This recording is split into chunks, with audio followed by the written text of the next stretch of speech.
जब हम PMS series के कंसेप्ट डिस्कस कर रहे थे, तो हर एक चैप्टर के लास्ट में मैंने आपको एक बोनस क्वेश्चन दिया था, जिसका आंसर आपको कमेंट करके बताना था। इस वीडियो में हम उन्हीं बोनस क्वेश्चन के आंसर देखेंगे। फर्स्ट चैप्टर का बोनस क्वेश्चन क्या था? Which of the following investment avenues are the most illiquid? इनमें से कौन सा इन्वेस्टमेंट सबसे ज्यादा इलिक्विड है? Antique painting, real estate, patent, gold. Illiquid का मतलब है कि जब आप उसे बेचने चाहोगे तो बायर्स कम मिलेंगे, उसको बेचना इतना इजी नहीं होगा। तो ये सारे ही वैसे तो इलिक्विड है। गोल्ड फिर भी आपका लिक्विड है, गोल्ड को बेचना कंपेरेटिवली इजी होता है। एंटीक पेंटिंग हो गई, रियल एस्टेट हो गए, पेटेंट हो गए, ये सारे थोड़े से इलिक्विड होते हैं। लेकिन इनमें पेटेंट सबसे ज्यादा इलिक्विड होता है। क्यों? क्योंकि पेटेंट किसी एक पर्टिकुलर टेक्नोलॉजी बहुत ही नैरो स्पेस में होता है। रियल एस्टेट फिर भी आपका बहुत सारे बायर्स मिल जाएंगे। पेंटिंग पेंटिंग के लिए भी बहुत सारे जो पेंटिंग के लवर्स होंगे वो आपको मिल जाएंगे। लेकिन पेटेंट ऐसी चीज है जो एक पर्टिकुलर कंपनी के लिए, पर्टिकुलर इंडस्ट्री, बहुत ही नैरो स्पेस में वर्क करता है। तो वो किसी दूसरे बायर के लिए यूजफुल होने के चांसेस कम रहते हैं। इसलिए पेटेंट के बायर्स कम मिलेंगे। तो इन सब में पेटेंट सबसे ज्यादा इलिक्विड होता है। Option C. सेकंड चैप्टर का बोनस क्वेश्चन है, as per SEBI regulation what is the application amount of a QIB qualified institutional buyer that will give them the status of anchor investor? कि उसे anchor investor मिल जाए, उसके लिए application amount कितना होना चाहिए? 10 लाख, 1 करोड़, 5 करोड़, 10 करोड़। करेक्ट आंसर है option D, 10 crore. Third chapter का बोनस क्वेश्चन है, what type of strategy is a company following if it is positioning itself as a unique one in the industry? एक कंपनी अपने आप को इंडस्ट्री में यूनिक इस तरह से पोजीशन कर रही है, इस स्ट्रेटजी को क्या नाम देते हैं? Black swan, differentiation, blue ocean, cost leadership. तो इसका करेक्ट आंसर है option b, differentiation. Fourth chapter का बोनस क्वेश्चन है, debt funds have dash default risk, interest rate risk, both of the above, none of the above. तो correct answer है option C, both of the above. Default का risk रहता है कि payment पर default कर जाए, पेमेंट ना करे। फिर इंटरेस्ट रेट का रिस्क रहता है, इंटरेस्ट रेट और डेट का मार्केट प्राइस, ये दोनों अपोजिट डायरेक्शन में मूव करते हैं। तो इंटरेस्ट रेट बढ़ जाएगी तो मार्केट प्राइस गिर जाएगा, इंटरेस्ट रेट गिर जाएगी तो मार्केट प्राइस बढ़ जाएगा। तो दोनों ही टाइप के रिस्क रहते हैं। Option C, both of the above. Fifth chapter का बोनस क्वेश्चन है, the compensation for postponement of consumption is dash. आप अपनी मनी को आज यूज ना करके उसको फ्यूचर में कभी यूज करोगे, अपनी कंजप्शन को पोस्टपोन कर रहे हो, तो उसके लिए आपको क्या कंपनसेशन मिलेगा? Lack of income, time value of money, emotional decisions, taxes and charges. तो उसके लिए आप टाइम वैल्यू ऑफ मनी, इसका कंपनसेशन ढूंढते हो कि मैं आज स्पेंड नहीं कर रहा, थोड़े टाइम बाद स्पेंड करूंगा, तो मुझे टाइम वैल्यू ऑफ मनी चाहिए। इन्फ्लेशन की वजह से मेरी थोड़ी सी वैल्यू कम हो जाएगी, तो इसके बदले में मुझे टाइम वैल्यू ऑफ मनी चाहिए। Which of these disclosures does not provide any information where the mutual fund scheme has invested? Fund fact sheet, scheme wise dashboard, portfolio disclosure, NAV disclosure. जो हमें ऑप्शन दिए गए हैं, इनमें से कौन सी चीज ऐसी है जो ये नहीं बताती कि म्यूचुअल फंड स्कीम कहां पर इन्वेस्ट करेगी? तो करेक्ट आंसर है option D, NAV disclosure. NAV क्या होता है? नेट असेट वैल्यू, कि आज के दिन यूनिट की वैल्यू क्या है।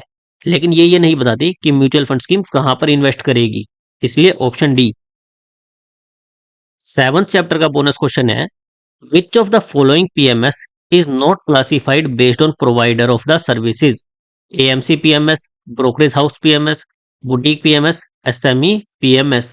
इनमें से कौन सा पीएमएस की सही कैटेगरी नहीं है? तो करेक्ट आंसर है option D, SME PMS. AMC PMS क्या हो गई? जो mutual fund PMS service provide करते हैं वो वाली। ब्रोकरेज हाउस पीएमएस क्या हो गई? जो जीरोधा, अपस्टॉक्स, ये सब आपको पीएमएस देंगे, ये वाली। बुटीक पीएमएस क्या हो गई? इंडिपेंडेंट पीएमएस, कि कोई एक सिंगल पर्सन या फिर सिंगल फर्म आपको पीएमएस की सर्विस प्रोवाइड कर रही है। तो हमारी ये तीनों टाइप की पीएमएस सर्विसेज होती है, एसएमई पीएमएस कोई कैटेगरी नहीं है।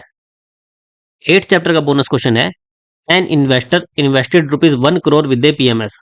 1 करोड़ इन्वेस्ट किया, the hurdle rate agreed is 10%, 10% का हर्डल रेट एग्री किया। Portfolio reach 1.30 crore in the first year, 1.1 crore in the second year, 1.6 crore in the third year. The performance fee is applicable for which years? Portfolio की हमें value दी हुई है कि first year के बाद कितना हो गया, सेकंड के बाद, थर्ड के बाद। हमें ये बताना है कि परफॉर्मेंस फी किस किस ईयर पर एप्लीकेबल होगी। First and second year, first and third year, second and third year, first second and third year. Starting में हमारा 1 करोड़ इन्वेस्टेड है, हर्डल रेट 10% है। तो अगर हमारी वैल्यू 1 करोड़ प्लस उसका 10%, 1.1 करोड़ इससे ज्यादा होगी फर्स्ट ईयर में, तो उस पर परफॉर्मेंस फी चार्ज कर सकते हैं। तो हमारी 1.30 करोड़ है, तो एक तो हमारी फर्स्ट ईयर में परफॉर्मेंस फी चार्ज होगी। अब हमारा 1.30 करोड़ रीच कर गया, हमारा हाई वाटर मार्क क्या हो गया? 1.30। हाई वाटर मार्क क्या होता है? Highest value A portfolio has reach. Portfolio ने जो भी हाईएस्ट वैल्यू अटेन की है वो हाई वाटर मार्क हो गया। तो हमारा हाई वाटर मार्क क्या हो गया? 1.30। अब हमें नेक्स्ट ईयर में इस पर 10% चाहिए रहेगा। हमारा सेकंड ईयर के बाद क्या है? 1.1, 1.30 से ही कम आ गया, तो सेकंड ईयर में तो परफॉर्मेंस फी एप्लीकेबल नहीं होगी। फिर थर्ड ईयर में हमारा क्या होगा? अगेन हमारा हाई वाटर मार्क अभी भी क्या है? 1.30 है। थर्ड ईयर के बाद हमारा 1.6 करोड़ पहुंच गया। हमें चाहिए कितना था? 1.3 प्लस 10% ऑफ 1.3, यानी कि हमें टोटल चाहिए था 1.43 करोड़ चाहिए था। हमें मिला कितना? 1.60 करोड़। हमें ज्यादा मिला तो थर्ड ईयर में भी परफॉर्मेंस फी लगेगी। तो किस किस ईयर पर एप्लीकेबल होगी? First and third year, option B. Ninth chapter का बोनस क्वेश्चन है, is it true that typically illiquid investments generate more return?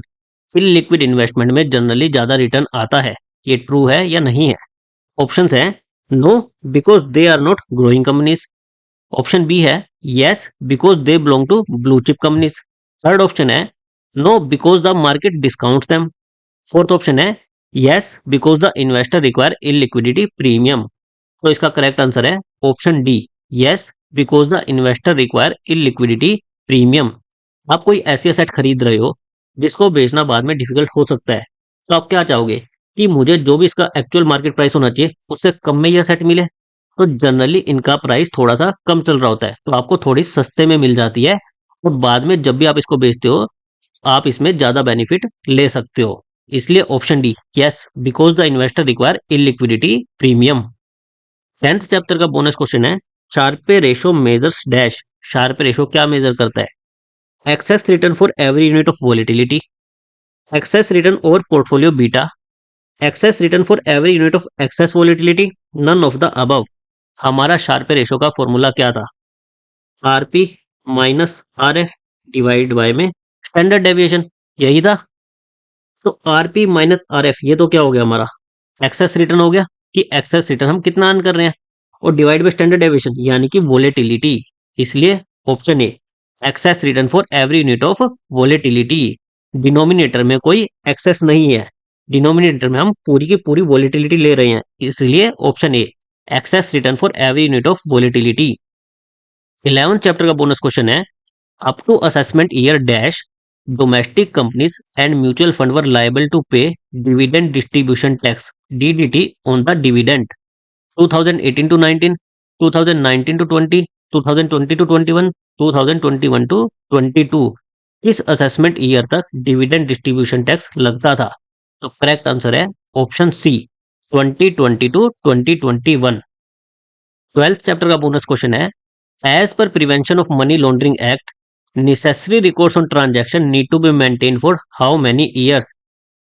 कितने ईयर्स तक नेसेसरी रिकॉर्ड्स को मेंटेन करना पड़ेगा as per prevention of money laundering act? 3 years, 5 years, 8 years, 10 years. इसका correct answer है option B, 5 years. जो भी आपके सारे रिकॉर्ड्स हैं, जनरल ट्रांजैक्शन हो गई, केवाईसी हो गई, क्लाइंट की आइडेंटिटी हो गई, ये सारे रिकॉर्ड्स आपको 5 ईयर्स तक मेंटेन करने पड़ेंगे।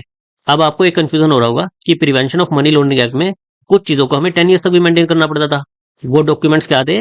जब भी कोई सस्पिशियस ट्रांजैक्शन हो रही है, आपको लग रहा है कि ये ट्रांजैक्शन सस्पिशियस है, जैसे कि 10 लाख से बड़े अमाउंट की कोई ट्रांजैक्शन हो रही है, इसका सोर्स ऑफ फंड सही नहीं है, कोई भी सस्पिशियस ट्रांजैक्शन है, तो उस केस में 10 ईयर्स। अदरवाइज जनरल ट्रांजैक्शन है या फिर केवाईसी रिकॉर्ड्स हैं, उनको 5 ईयर्स। तो हमारे क्वेश्चन में कहीं पर भी सस्पिशियस मेंशन नहीं है, इसलिए हमारा करेक्ट आंसर क्या आएगा? Option B, 5 years. अगर कहीं पर सस्पिशियस मेंशन हो जाता तो करेक्ट आंसर क्या हो जाता? Option D, 10 years. Thank you guys.